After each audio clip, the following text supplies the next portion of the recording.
Hey everyone! I know it's been 23 days since my last upload. I was caught up with some personal work and I really appreciate your patience.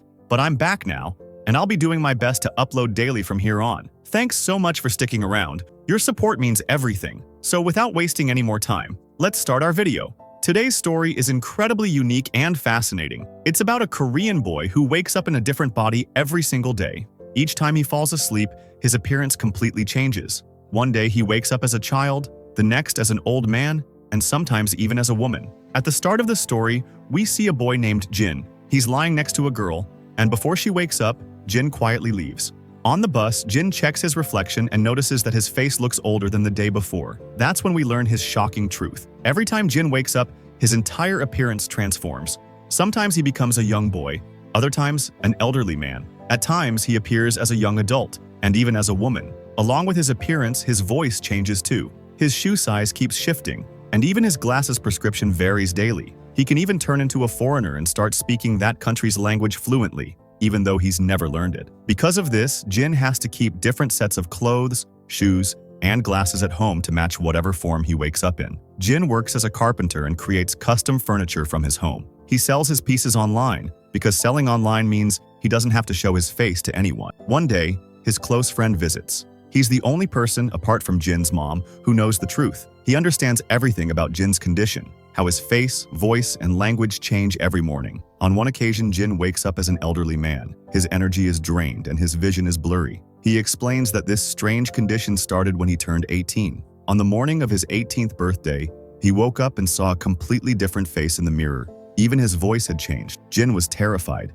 He ran to his mother crying and explained everything. His mother immediately understood and hugged him tightly, crying with him. From that day, Jin's life completely changed. He had to drop out of college, and he distanced himself from people. He became completely isolated. Only two people know his secret, his mother and his best friend. One day, Jin wakes up as a very beautiful woman. His friend teases him, saying, "After 15 years of friendship, don't I deserve something out of it?"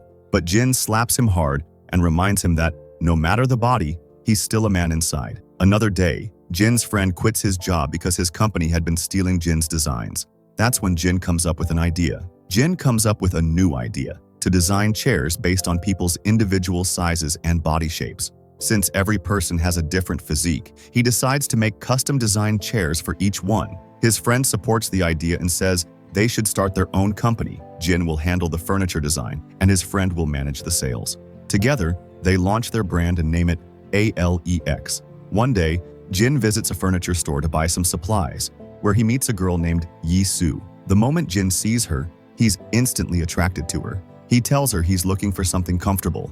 Yi-Soo then shows him some furniture from his own company, Alex. She says, "If you're looking for comfort, you should order online. This company makes really great furniture." From that day on, Jin starts visiting the store daily, just to see Yi-Soo. But each day, he goes in a different form, sometimes old, sometimes female. So Yi-Soo never recognizes him. But one day, Jin wakes up in an extremely handsome young male form. He gathers the courage to ask Yi-Soo out for dinner. At first, she refuses, but after some gentle persuasion, she finally agrees. That night, they go to a restaurant. However, instead of eating there, Jin packs the food and takes her elsewhere. Yi-Soo is confused. Jin explains that he wants to take her to a very special place for dinner. Yi-Soo hesitates.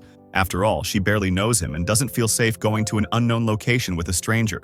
But Jin hands her his phone and says, "If you feel unsafe, you can call the police at any moment." He then takes her to his workshop. The moment she sees it, she realizes it's the official workshop of ALEX company. They sit there, talk for hours, and have dinner together. Later that night, Jin drops her off at home and texts her asking, "Would you like to have dinner again tomorrow?" She replies, "Sure, I'll be free by 6 p.m.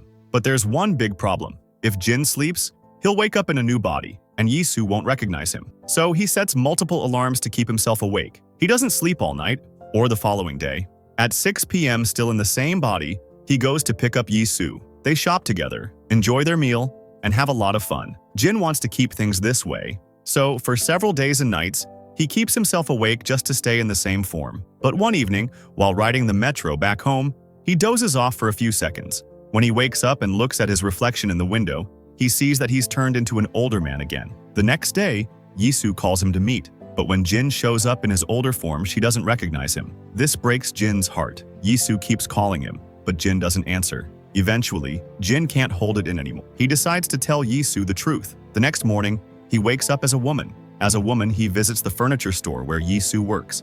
He tells her that he knows a lot about Jin and takes her to the same workshop she had visited before. Once there, he reveals the truth, that he is Jin, and explains everything. He tells her about his condition, how his appearance changes every time he sleeps. He even shows her recordings of every version of himself that he's documented over the years.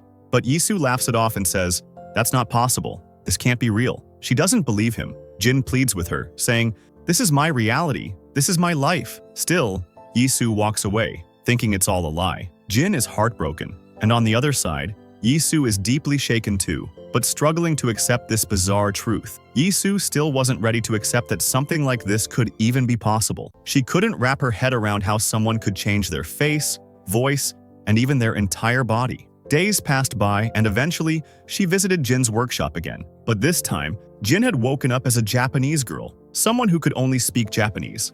To communicate, Yisu had to speak in Japanese as well. She then told Jin that she wanted to sleep beside him that night, to witness the change with her own eyes and finally understand how it was even possible. That night, they both lay on the same bed, preparing to sleep. Yisu asked Jin his age. He told her, "I'm 29. She smiled and said, "Me too." Then she asked, "How did you fall in love with me?" Jin confessed that the first time he saw her, he fell in love instantly, and from then on, he began visiting her every day, in a different form each time, just to see her. Slowly, his attraction grew deeper. Bit by bit, Yisu started to believe his story. They eventually fell asleep together. The next morning, Yisu woke up and saw a handsome young man sleeping beside her. Jin had changed again, this time into a good-looking guy. Yisu had now seen the truth with her own eyes, and she finally believed him. From that day on, they started spending more time together. For the first time in Jin's life, he had someone who truly knew his secret. One day, Yisu closed her eyes and told Jin, "I want to understand you. I want to recognize you in any form." Jin gently held her hand and said, "I'll always hold your hand like this. So no matter what I look like, you'll know it's me." They had fun together, laughed, played, and enjoyed each other's company. Even when Jin turned into a little boy one day, Yisu smiled and stayed by his side. They embraced every moment together, but trouble was brewing. One day, Yisu was out with her friends when one of them commented, "You hang out with a different guy every day." Her friend questioned her character, which deeply affected Yisu. The stress started to build up. Yisu began taking anxiety medication and eventually went to a doctor. She told the doctor everything, that she was in a relationship with someone who changed his body every day.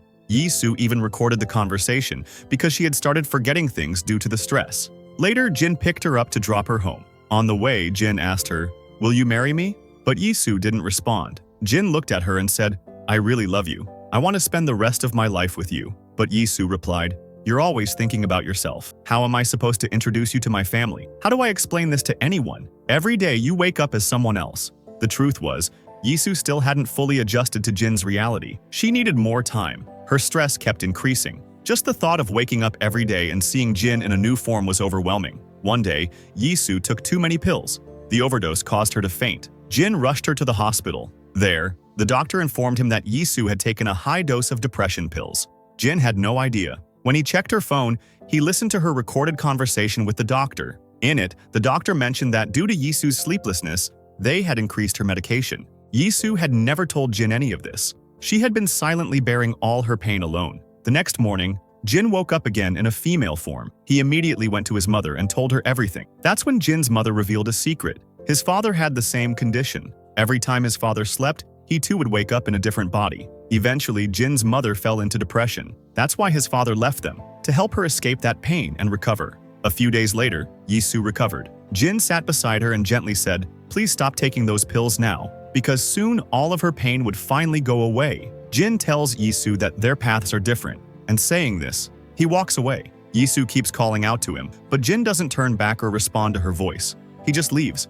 After that, in every crowd, Yisu would feel like Jin was nearby. But no matter how hard she looked, she couldn't recognize him, because she had no idea what form he'd be in that day. Time passed, and nearly 10 months went by. Yisu had healed a lot during this time. But one day at her workplace, her senior shows her some furniture designs and says, "We want exactly this style." The moment Yisu sees the furniture, she instantly recognizes it. It's just like the ones Jin used to design. Curious and hopeful, she traces the company's location. which turns out to be in another country. Yisu doesn't hesitate. She flies all the way to that country and visits the workshop. When she arrives, a young man opens the gate, but he tells her, "You must be mistaken. There's no one named Jin here." As he's about to shut the gate, Yisu quickly says, "I've come all the way from South Korea to see your furniture." The man lets her in, and Yisu begins to look around. Her eyes fall on the clothes, different sizes, styles, lined up neatly. Then she notices the shoes, again, all in various sizes.